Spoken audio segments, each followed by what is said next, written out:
Hey everyone, welcome back. Today we're going to be talking about Jujutsu Kaisen Season 2, Episode 1, and also about Bleach Thousand Year Blood War Part 2, Episode 1. And for anyone that's only here for one, look in the description because there's going to be timestamps and that's going to help you out big time. And as always, I have here with me Ramon, Hey guys. Raul, Howdy, howdy. and guys, I hope you guys are excited because we live in a golden age of anime right now, and I just can't believe it that we're so blessed to get these great shows. And dude, I like even in the near future, we're gonna have Naruto come back for 4 episodes, and at some point, man, we're gonna have to talk about Naruto, One Piece, and Bleach at the same time. Just to say that at one point we talked about the big three, but let's get started with our Jujutsu Kaisen talk, man. Ramon, what did you think about episode number one? Oh man, what a start. Dude, right off the back, really impressed. Like, as an overall episode, really impressed by the animation. I think I was a little nervous when you found out that this season was going to start with like flashbacks, right? We're going back in time where we're seeing a little bit about Gojo and Geto and then some of those stories that we don't know yet. But it made me a little nervous, not gonna lie. I just kind of didn't know what we were going to do, how much time we were going to spend. But I can already tell you that I'm already super intrigued. Already a few things got introduced that I'm already hooked. And then actually kind of knowing the breakdown of the season doesn't make me afraid so much. But beautiful animation. Yep. These guys are freaking hilarious. I'm really excited to see, their relationship, especially Gojo and freaking Geto, and then just everyone else. But I don't know. Good. I'm really surprised at how well they did it. I feel like we're going to be spending more time, or at least more excited, talking about this and Bleach, and that sucks, but I love it. Hey, don't ever bet against Bleach, man. That's all I'll say. But just like you, Ramon, I was glad when they released the episode description and they said that for the first 5 episodes, it's going to be a flashback, and I was kind of like, okay, that makes sense why all the trailers have been specifically focused with my man over here, Gojo. So that kind of explained a lot of things in my head. But Ro, what was your take on episode one?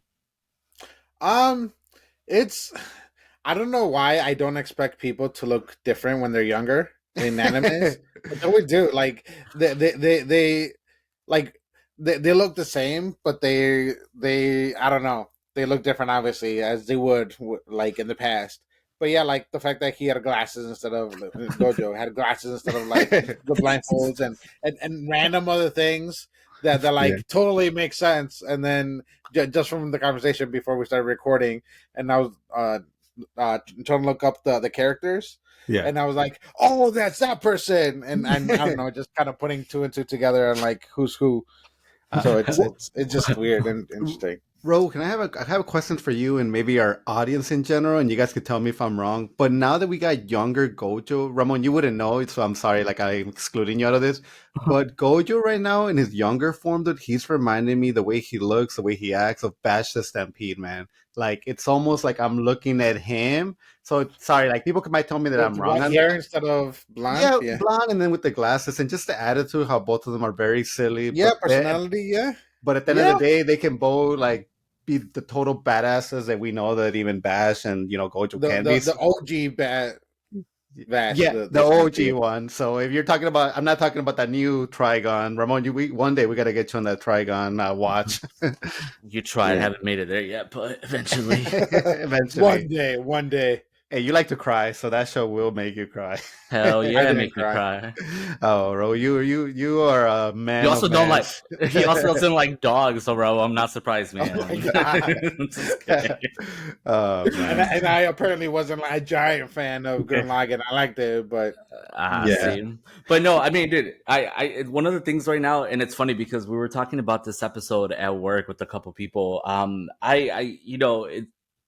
Gojo is a person that obviously everybody loves, right?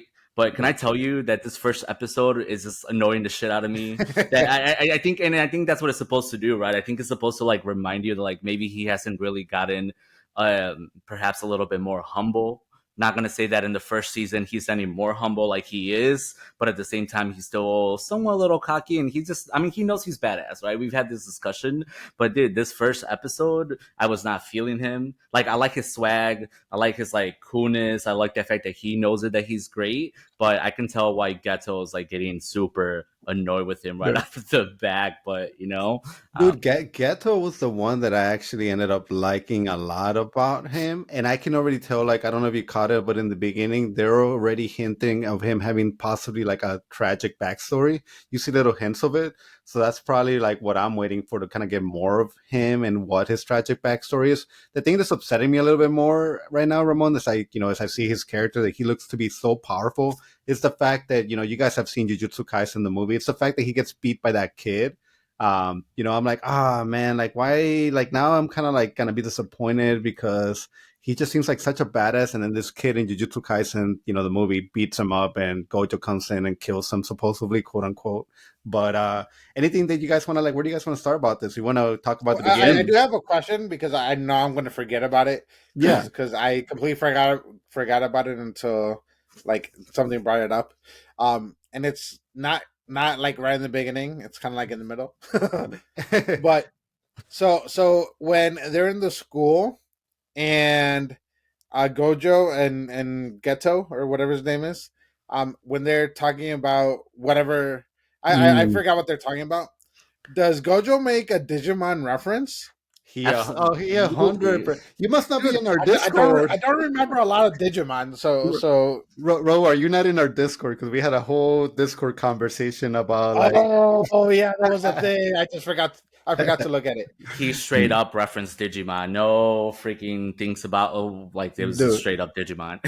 Ro, if you do not know what he's talking about when it comes to like Skull Greymon or Metal Greymon, then you didn't have a childhood, my friend, because like I watched it. I just don't remember anything about it. Yeah. so it's, dude, it's like one of those things that, like, I wish Pokemon would have done this, Ramon, where it's like if you force your Pokemon to evolve, they all of a sudden would have turned into like a bad evil version of what they could have been. That's what it is with Digimon. If you like force your Digimon to like Digivolve to the next level and you do it in a forceful, hateful way, Ramon, especially with this character, you had the option of him turning into Metal Greymon, which is fucking awesome, or Skull Greymon, which is just as equally as fucking awesome. So it's like you get really cool Digimons out of them, but one of them clearly is evil, and the other one's a good guy.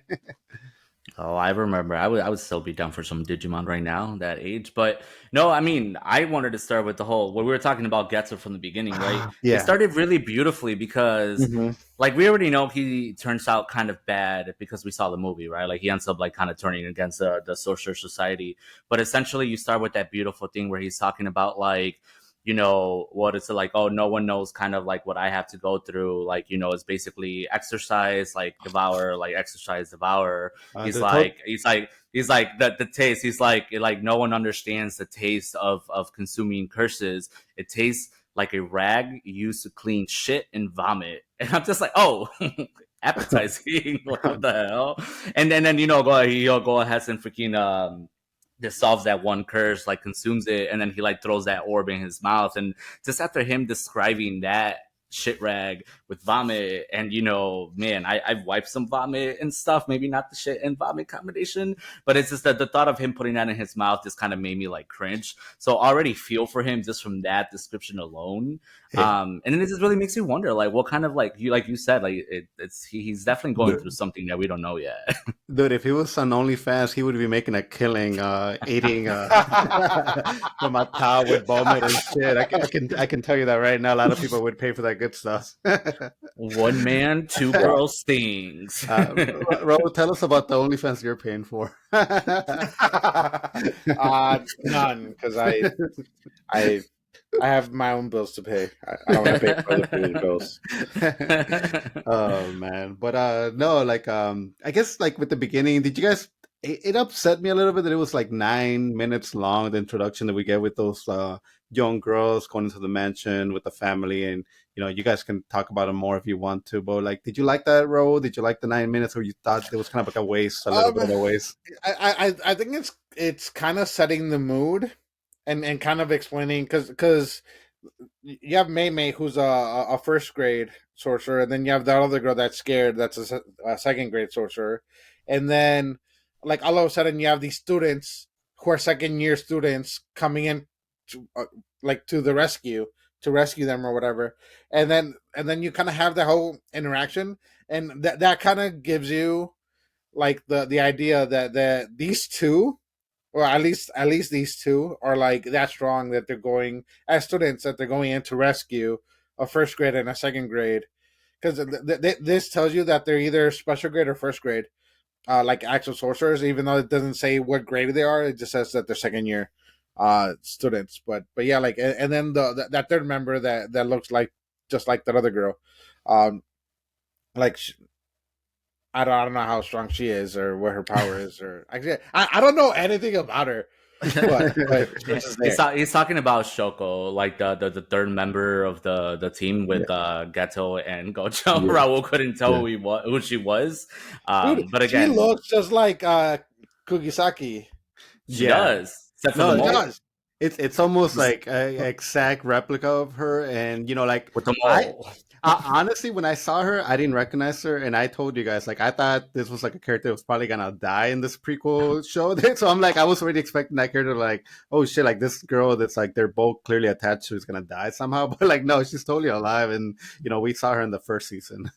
Yeah. Dude, No. so who is she in the first season? When Itadori dies and they take him to the morgue, and she's the one that's like, oh, I'm gonna cut him The open. autopsy. The autopsy lady, that's who she is. Yeah, they just don't have like a relationship, or at least I don't remember them being like, "Hey, old friend, how are you?" It was probably more like everybody seems to hate Gojo, so it was more like, "Let's get out of here." Now we have a better understanding why, because he was just like a dick. But Just a He dick is to a everybody. dick. No, but I like that intro. I mean, well, the intro was the ghetto one, but I like that the intro of the mansion. You know what I really like? We're talking about animation styles and how like Jujutsu Kaisen is definitely fucking stepping it up there.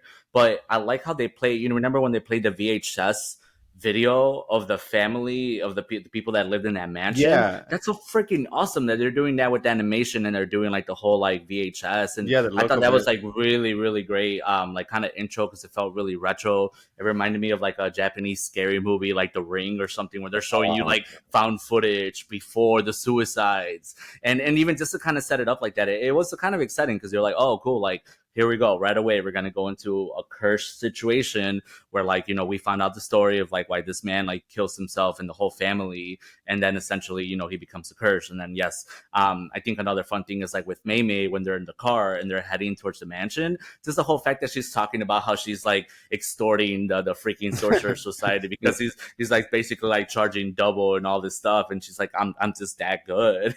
And so like negotiating. Yeah, and you know what? It's funny because we still don't know what she does. Like, I haven't read the manga. I don't know what Yeah. else she's gonna come up with later, what she actually fights. But I feel like even in the mansion, especially like later once they figure out the whole illusion and everything that's going on with the curse, when they're supposed to be running opposite ways, she doesn't even run. Like she gets ready and then she doesn't do it. So it's like She they doesn't keep run.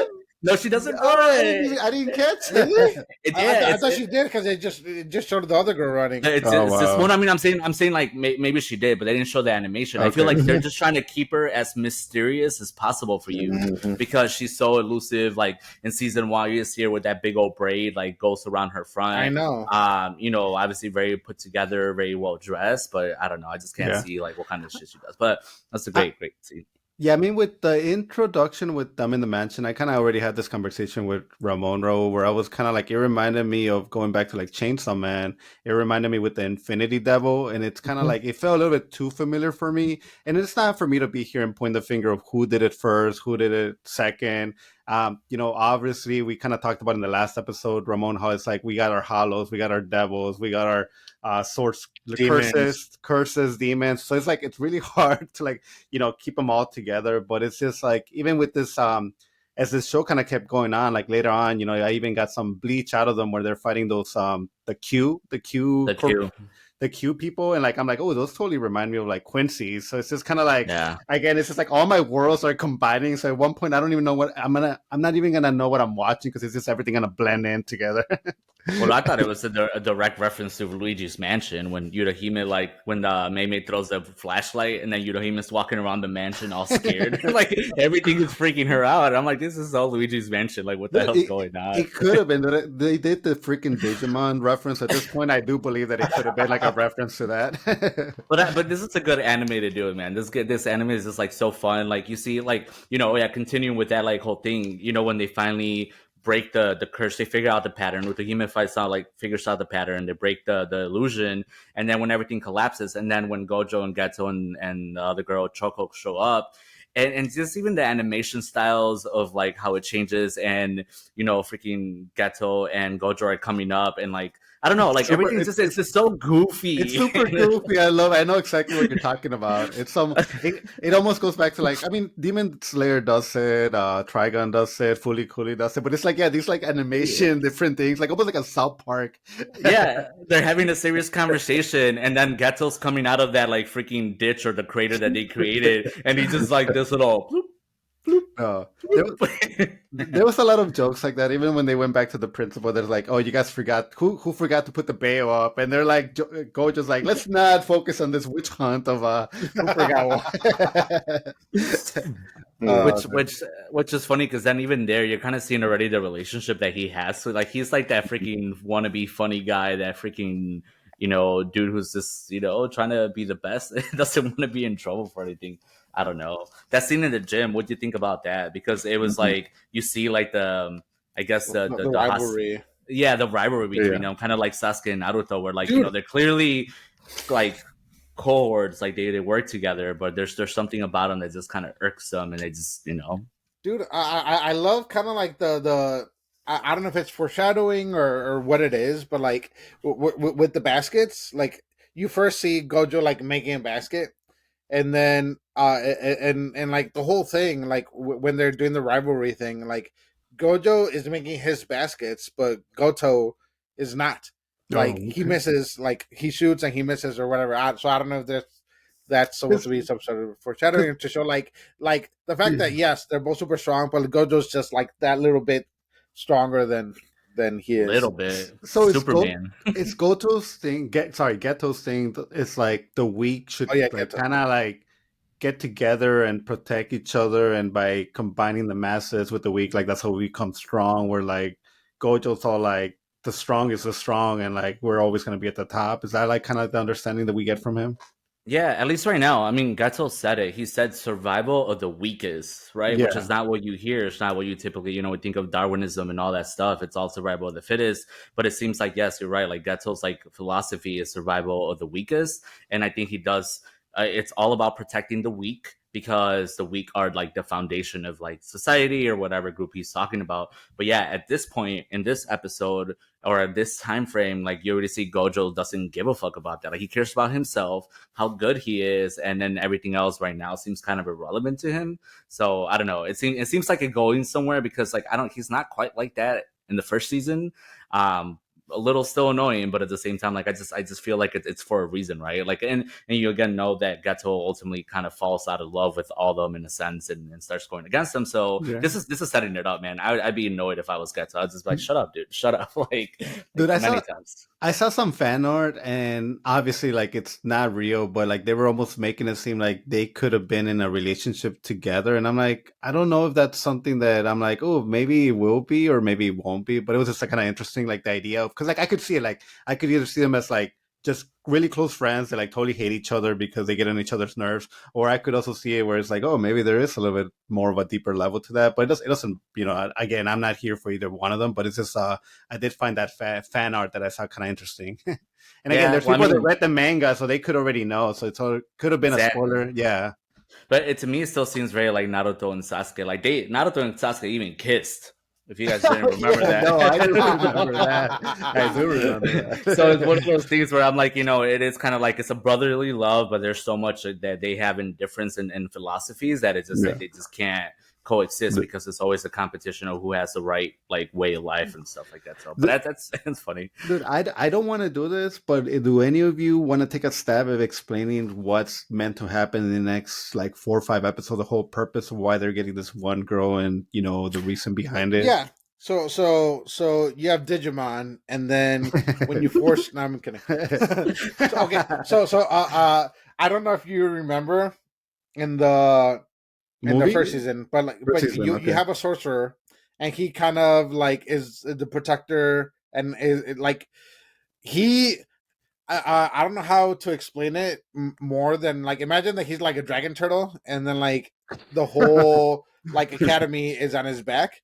but he shifts, Oh, or it's kind of like Black Clover. He's the guy that controls the bulls, the black bulls, yeah, yeah. like the building or whatever.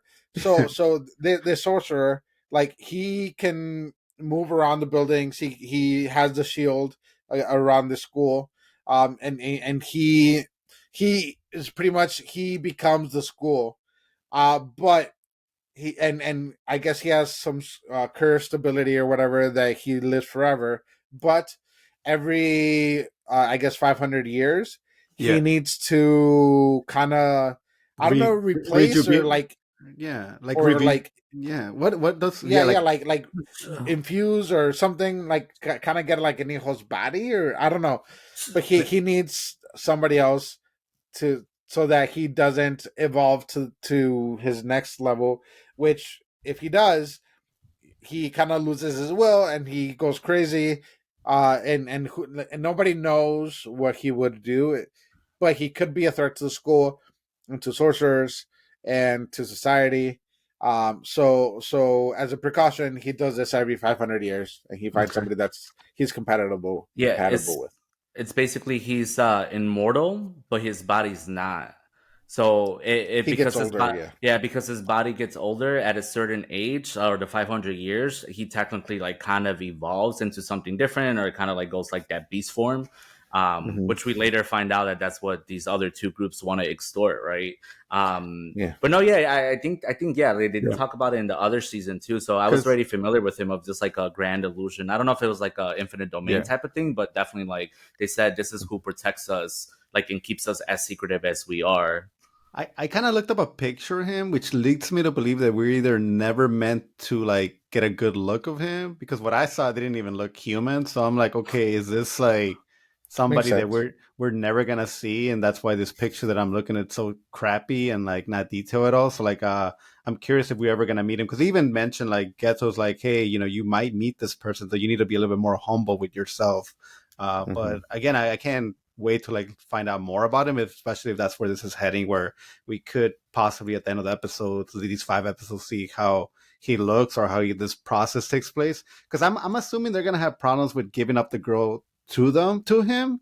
Because I feel like that's where this is gonna head. It's like they're gonna see this girl. This girl's gonna be really nice or really like it's gonna be like a Logan situation where he's not gonna they're not gonna want to give her up. But that's what I feel like. That's where the 5 episodes is heading. If I could make a bet on just on how I've seen other stories play out that are very similar. Well, let's see. What I'm thinking is because they introduced the two groups, right? They introduced The Q. The Q, and then the other star, the Star Religious group. And they both have different ideas, right? Like one wants to destroy it because they just believe that society, or like no, they want to extort him. They want to use him in that evolved form in order to destroy humanity, First, like to okay. destroy, like create rampage and stuff like that.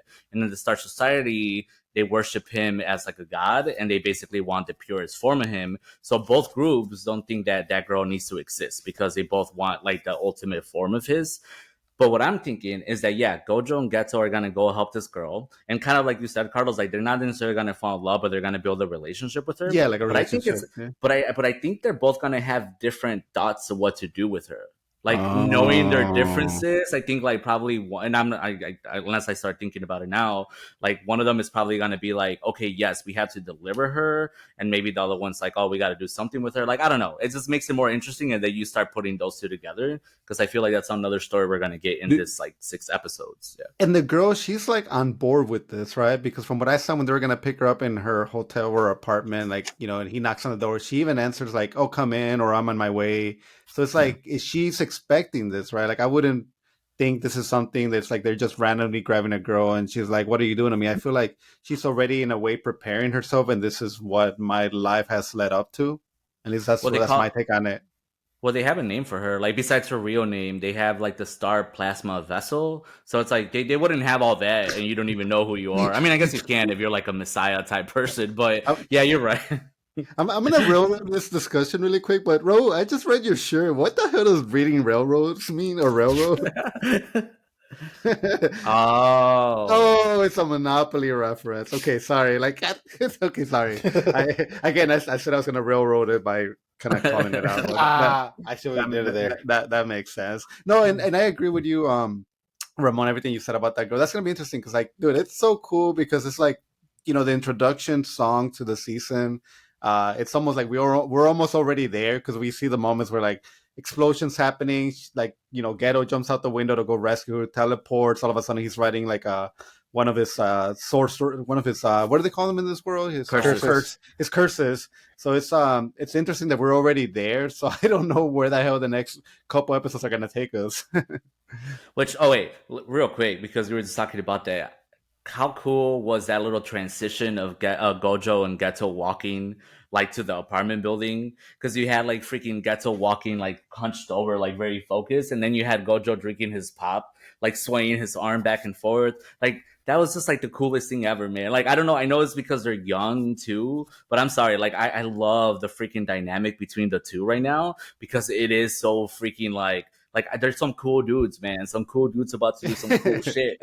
And yeah, no, and then you're right. Like you already like see Getzel's like powers are pretty awesome. I was really impressed by the way that he threw the squids onto that window to start the initial breaking of the window, and then he went through it. Like just his ability cool. to use, his ability to use curses like that quick. And I was thinking of like Fushiguro because like he has a similar, but like he's kind of more the shadow, right? Like it's like more shadow puppets or whatever they're called.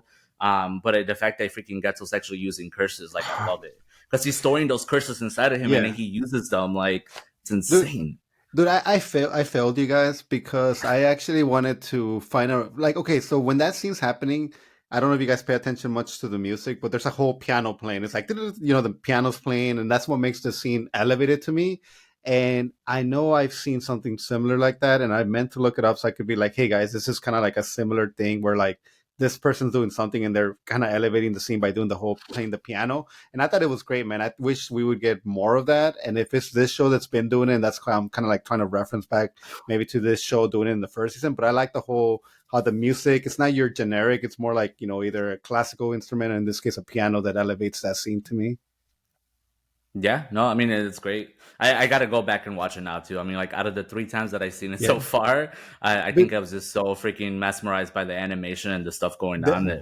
Definitely you, because you have that nice surround system, Ramon. So, dude, I would hear that scene just with like without headphones, just so you can get that whole piano thing. Because I bet you it's gonna play beautifully on your TV. I gotta check that out. And then well, then what happened next? Oh, then they finally confronted the 2 dudes, and you saw them a little bit, which they do remind me of Quincy's. It took me a second, especially with the Q. Yeah, but I don't know. Yeah, I guess. Oh yeah, you're right. Holy crap! Like Quincy's Q, and then they're just the way they're dressed, and like I don't know, even like I don't know what their abilities are gonna be. Clearly one likes to play with knives, and then the other one I don't know if it's explosions or something else like he's gonna be doing, but they're the ones that are. You should be worried about because they're the ones who can actually manifest. They have powers. Yeah. They have powers where the other ones do not have any power, and that's why they have money.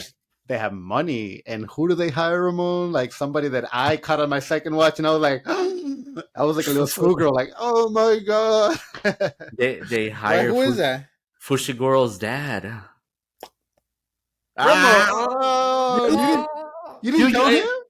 No, I didn't. No. He didn't get it. He didn't get it? Oh, bro. Wait, what? Yes. That's that deep Chewbacca surprisement. So then this. So the guy that said, "Oh, I'm not gonna be whatever clan now. I'm gonna be whatever other clan." He said, "Yeah, the one that left it, and he took he went with his mom, wife, and yeah. So we refer to a little bit of Fushiguro's dad, or Fushiguro belonging to the Zenin clan, right? The same clan that Maki and her sister belong to. Yeah. And we heard something about him being like really strong, and then ultimately like. What's it that he was trying to prevent him from selling Fushiguro to the clan or like something about anyway? So I'm sure we're gonna find out that story this season. But he's super strong, and yes, in this like he basically just says like, oh, I don't no longer take the Zenin name. I take my wife's name, Fushiguro.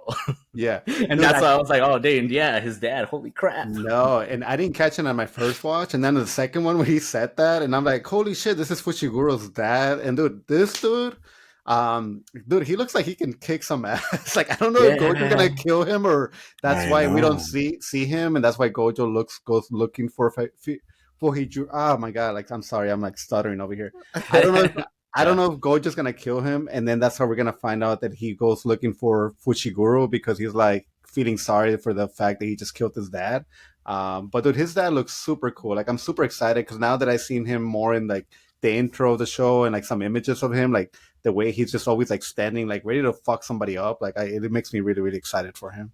He reminds me of a Street Fighter character, like straight up, like freaking like Ryu, like Ken, like just big old dudes, like ready to freaking duke it out. Dude, like in Fire I wonder what Force, his power is. I don't know.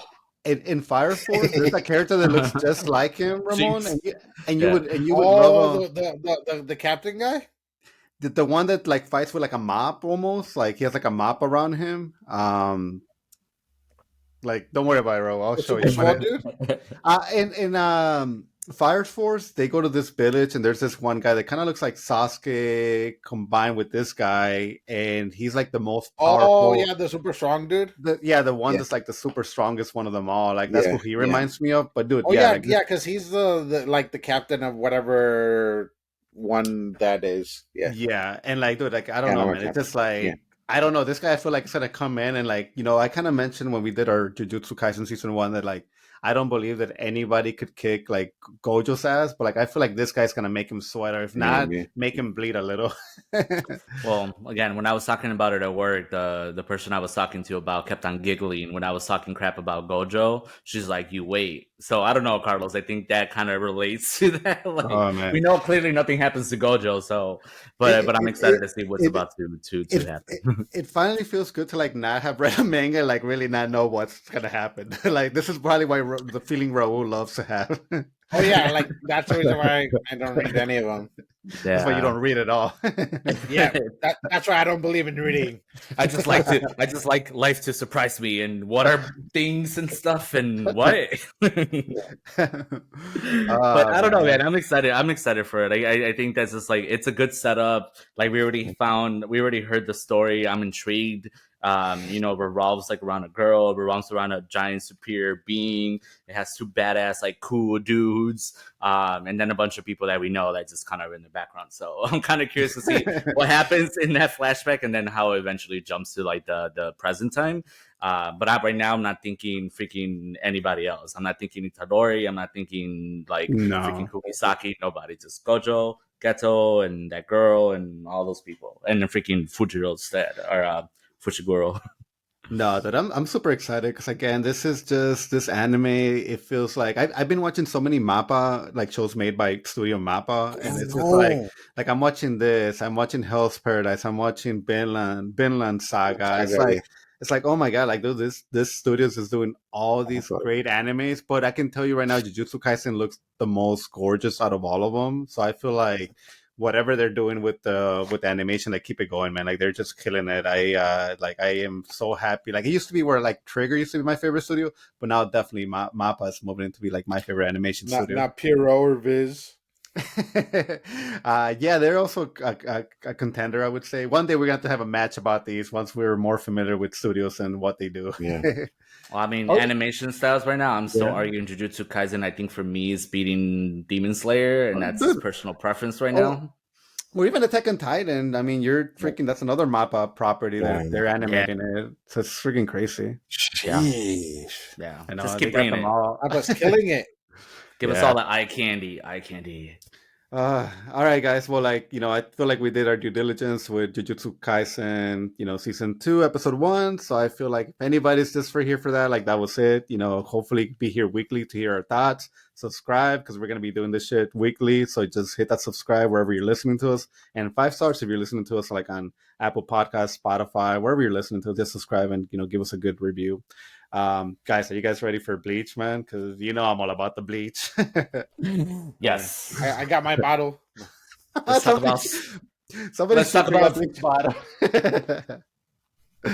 Thank you for interrupting me because I was like, let's talk about sperm, and I'm just kidding. That's actually that was actually my next segue, Ramon. I was gonna say, like, hey, guys, if I ever pass away and you have to do like a quick animation of my life story, just steal that clip from Bleach with like the sperm coming into the egg and then the egg being birthed and then the baby, because that's how I want my intro of my life to start.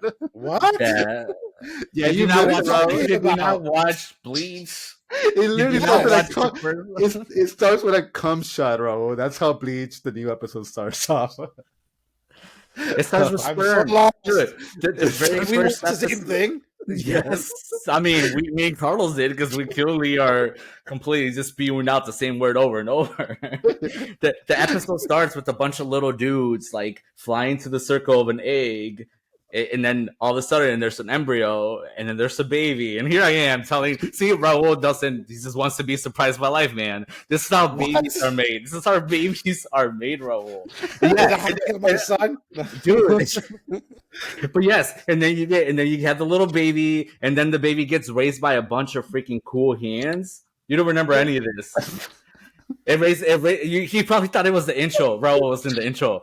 It gets raised by a bunch of hands, and then the baby starts like lifts up, has a weird stare, starts like sucking the life out of all these hands. That baby becomes Yuhaba or Yawatch or whatever his name is. Yuhaba, like Superior Quincy, and that was basically like I'm gonna rewatch it and I'm gonna pay better attention because I did not get any of that stuff. But it's so funny. This.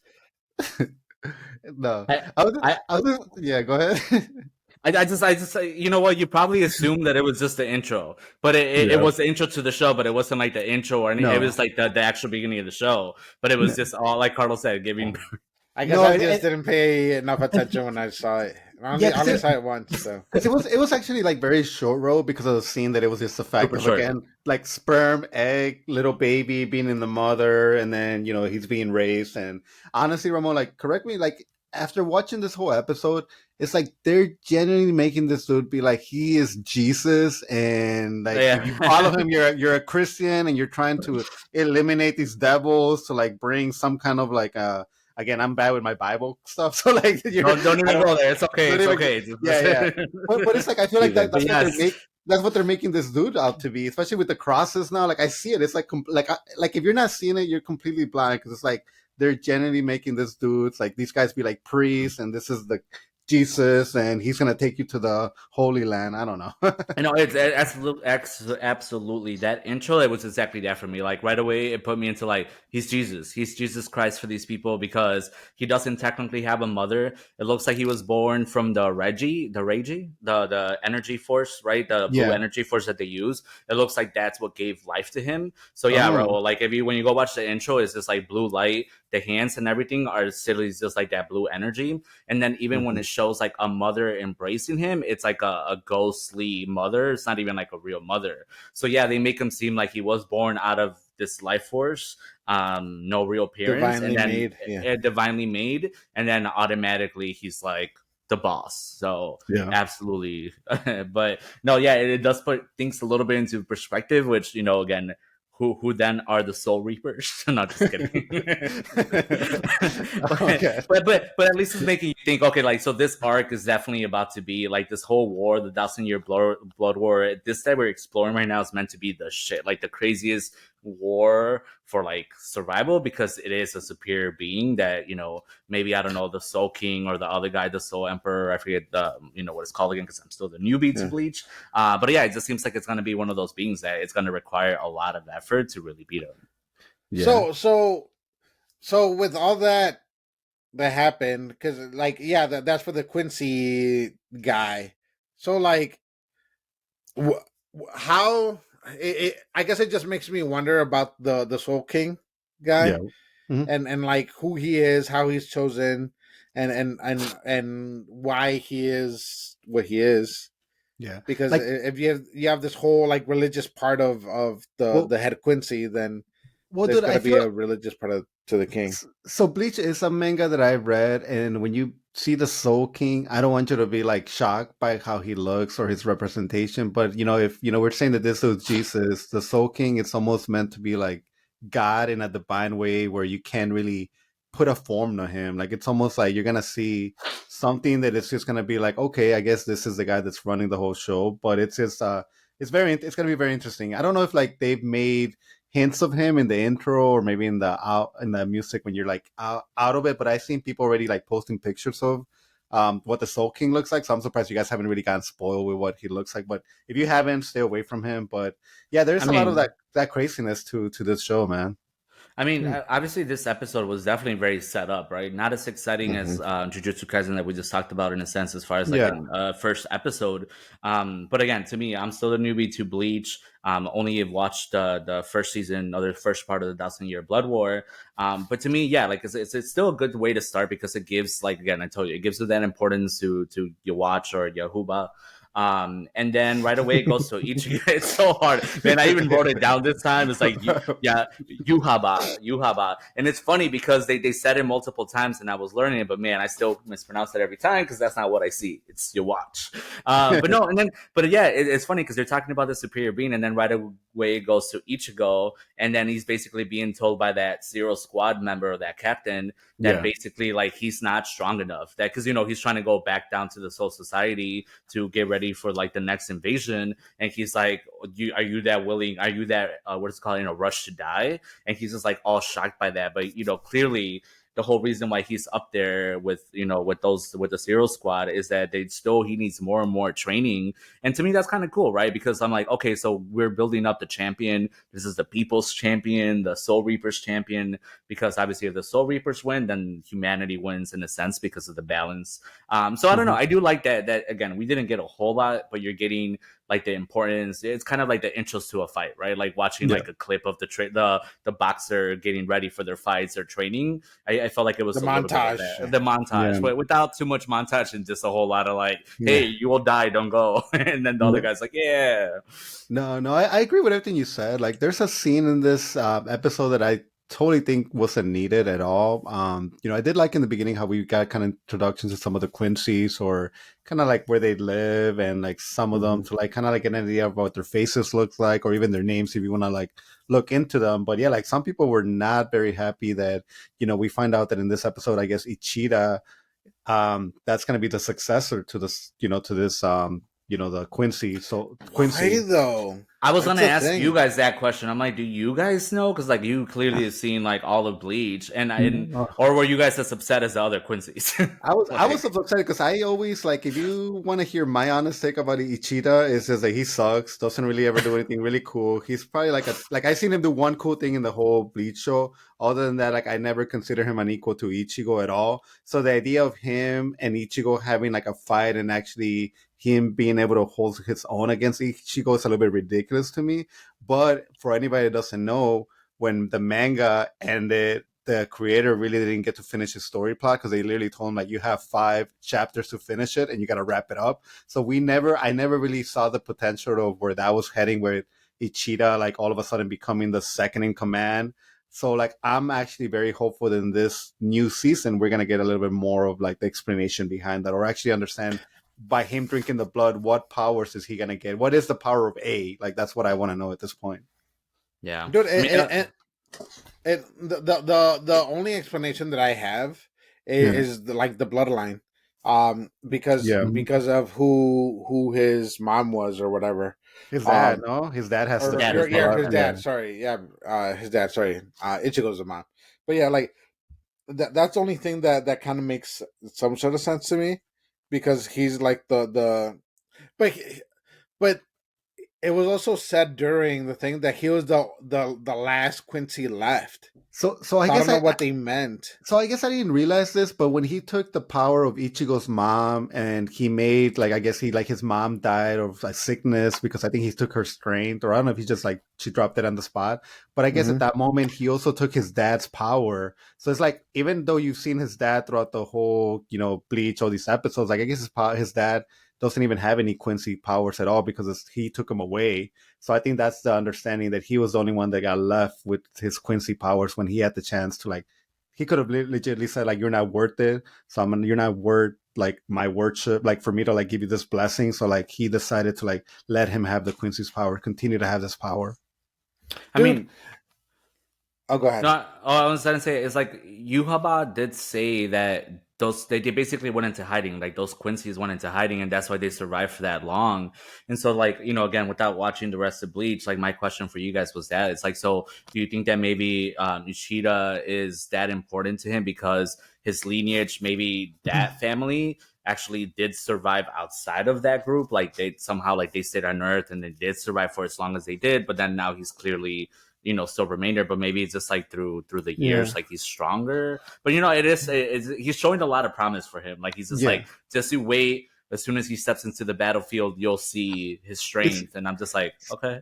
Well, like for example, Ramon, like there's a lot of Quincy's that like when you saw them here, they're not physically like the biggest. A lot of them actually are girls that you see in this like first episode. But I can tell you those girls are probably gonna kick ass. With Ichida, even though he's a smaller guy, like I've seen him fight plenty of times. This is the reason why like I just don't believe the idea of he could be like more stronger than what I've seen him do in the past. So that's where I get a little bit like concerned, because it's like they could have at least given him like a cool haircut, and then maybe I would have been like, oh well, he has a new haircut, so now all of a sudden he can really fuck. But like he just like has always The reverse disappointed me. Yeah. Hey, So, give him a mullet. Let's see how that does. Mullets, oh my god.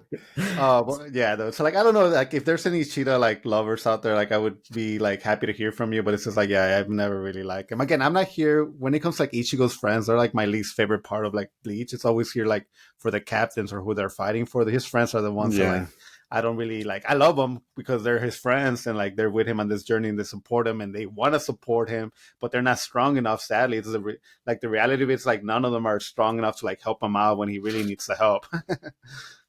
I don't love them.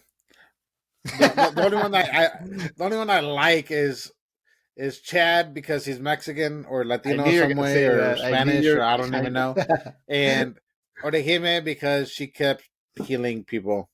Orihime was useful. Orihime definitely comes in handy like big time with her abilities.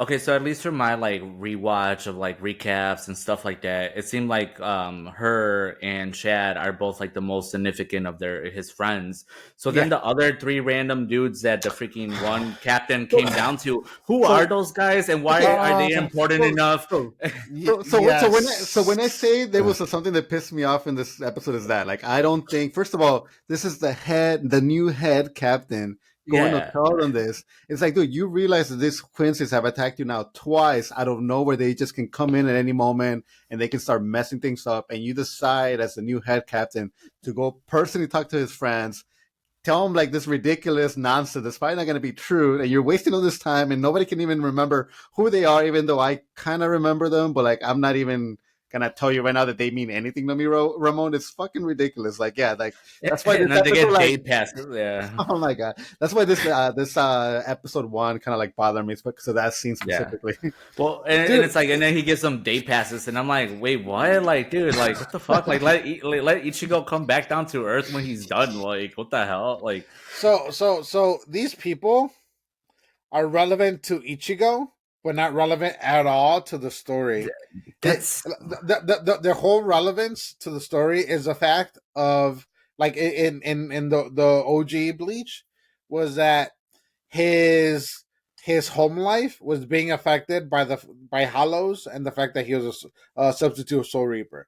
Like that's the extent of what they matter, and because of him, like there's some like residual spirit like energy being kind of like spread out a little bit so that like other people are starting to like be able to see Hollows and stuff like that. So that's the extent of like their importance, is that they're how they're showing that the people around them are being affected by the fact that he's killing Hollows. But were they just like high school friends? Like it's not even like long time friends or anything. So then Orihime and Chad get the shit into the stick because they're in a Hueco Mundo training for the fucking battle, and then these dudes just get a free day pass for when the shit is over, and it's like, oh yeah, go visit Ichigo. So Chad was always Ichigo's friend.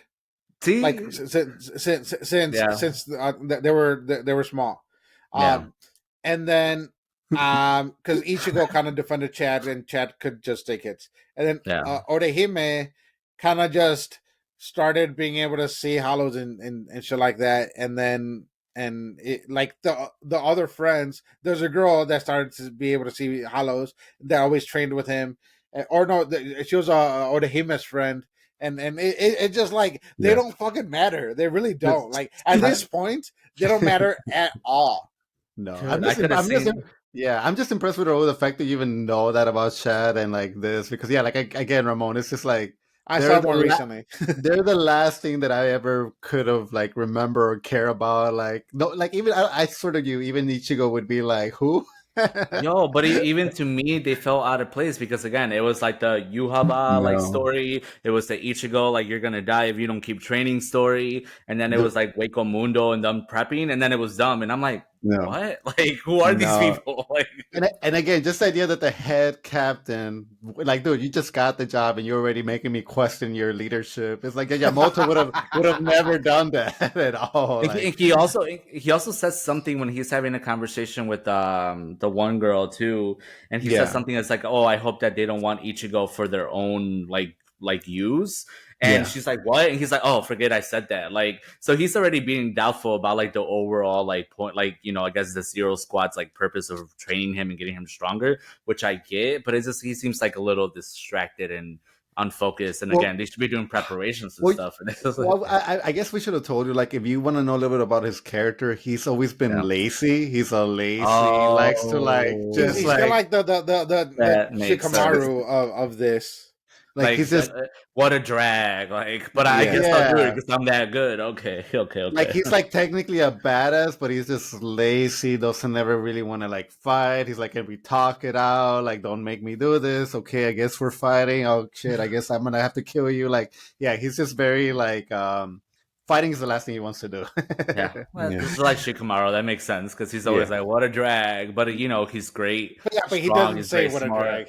Yeah, yeah, yeah. exactly. But dude, It's okay, because yeah. that's the kind of the relationship you're missing with even some of their is it their vice captains or their lieutenants, Yeah, like the vice second in command. captains. Yeah, Yeah, the vice captains, like that's what they do. They're always like, "Do your job," or like, "Where are you?" Or they're always dude, like, for all of them, for all of them most pretty of the time, much. Yeah, except for the ice guy. The ice guy's always like on top of it. yeah. Yeah.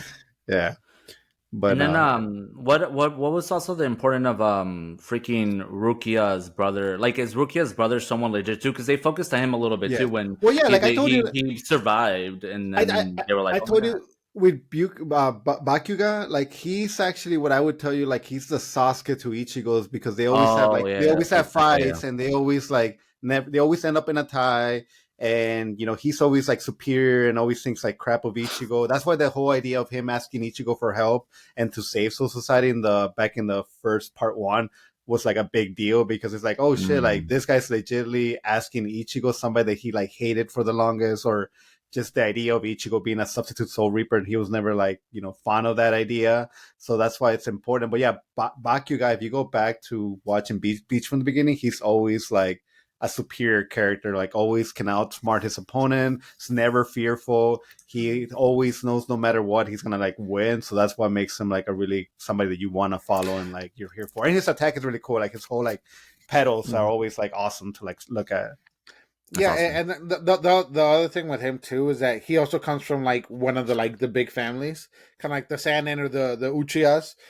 Yeah, Like he comes from like a powerful family, which Yeah. was kind of part of the beef with the Rukia because she was like adopted into the family. But yeah, like that's kind of where the attitude comes from the fact that he's like the successor to the family or whatever. So like yeah. he comes with this prestige and this, and he's actually like powerful too. So that's his whole relevance to the whole thing.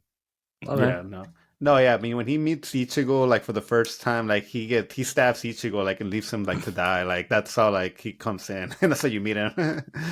So it's Damn, ruthless. yeah, no, But and what like else is what's significance I to you guys? Yeah. I did like how Rukia and Renji were like training, and like the guy the Zero Squad is like, oh, when you guys got here, you guys were like on your floor and you couldn't even get up. So to me, that tells me Oh like yeah, there must have been like a very like high spiritual pressure, Ramon. That's something you really haven't seen, but like all these captains have like very strong spiritual pressure, and legitly, if you're not strong enough, like it takes almost the air out of your lungs. You can't breathe. Like it brings you down. It's just like the idea that this guy's just so powerful that just being in his presence can kill you. It's like that's like the level of power they can bring to the table. Yeah. I kind of felt like it was the like the place that they were at. The It kind of place, reminded me yeah, of like Dragon Ball when yes, Goku's in the little yes, capsule thing, yeah, and he's like flying, and then he's just increasing the amount of gravity or whatever. Like yeah. that's kind of what this reminded me of. That was just like a high gravity or like high pressure place, and then like with their training, like because in the beginning they were just on the floor, and then like now their goal was to just stand there and like I guess endure or whatever, and like that was the training in itself. That's funny. I'm glad you mentioned that Dragon Ball reference because I also wanted to say when he was training with Ichigo and he put him in this like dimension kind of place. That also reminded me of Dragon Ball Z and how they go into Mm-hmm. like this time place where they Oh time yeah, almost stops for them. Like a 1 hour will be like 1 year, or it could be even more, and then they just train for yeah. that whole year. That's kind of what it reminded me of, and I don't know if that's what Ichigo's doing. Like he's just gonna be training there for what looks to be like a year, but in reality he's only been gone for like an hour. I don't know if that's like the level of training he's getting. I don't Oh know. yeah, because that was another part that happened in the show, right? That it's like the Yeah. 1-0 squad guy puts him into that one area, and he basically tells him like, "Oh, like you might not even survive out of this like training." Yeah. And then that's why, yeah, oh, yeah. And the captain later is talking about how like it's not even about whether he'll survive or not; is if he survives, what kind of power he's gonna end up with, right? That's So, yeah. okay, Dude, I'm guessing it's gonna be kind of like what he did with the other guy in the real world, like underneath his shop, in the OG Bleach, With because Yuhara?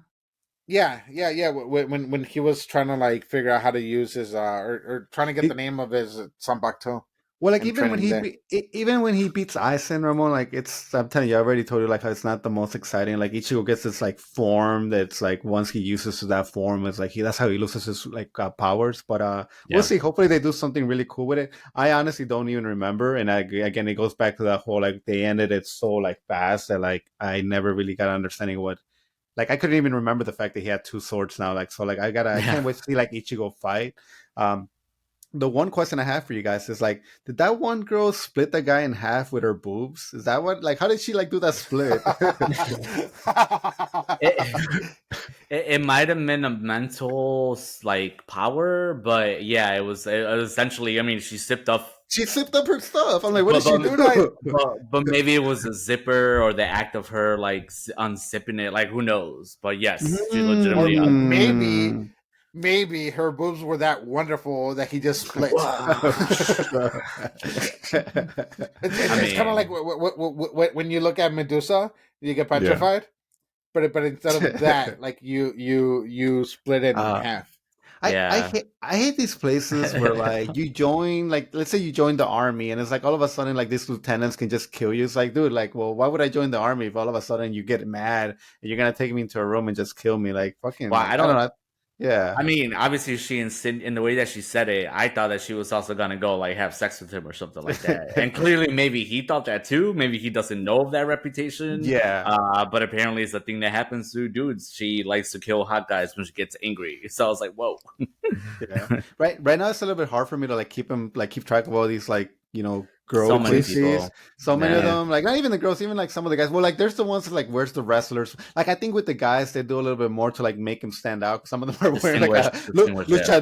luchador's mask and like even the The hairstyles and yeah Mohawks, yeah. so yeah. yeah Well, But and then it's hard to make them look different. Besides the different hair color or different like hairstyles, or maybe wearing something that's like a little weird, like a mask or random other things. Or yeah that's why other animes always have like the very different things, like either covering up an eye, covering up two eye, yeah like the mouth, or a like eye scar, patches, or a scar here, a scar yeah there, yeah, scar like a we're burn yeah here. mark. Yeah. No, but like Yeah. yeah, Bleach has definitely had like some really good like female characters that can really do some really crazy cool stuff. Like I know you didn't see a lot of that at Rankar that she was running Mundo and like you didn't see her in her Oh yeah. Rankar form, Ramon. But if you ever look her up, just the way she looks with like the bone being in her face, like almost like a shark, Ooh, because that's what her yeah. representation is like a shark. It's like really cool. So they do know how to like animate these girl characters. I just right now I can't keep track of them because I don't really know if they're meant to be like a specific letter, if each one of them is like specific letter, and that's kind of what I'm curious about. Hey, this is kind of out of the blue, and I don't remember if it was in this episode or like in the first part of the Dozen-Year War. The Fullbringers were involved at some point, weren't they?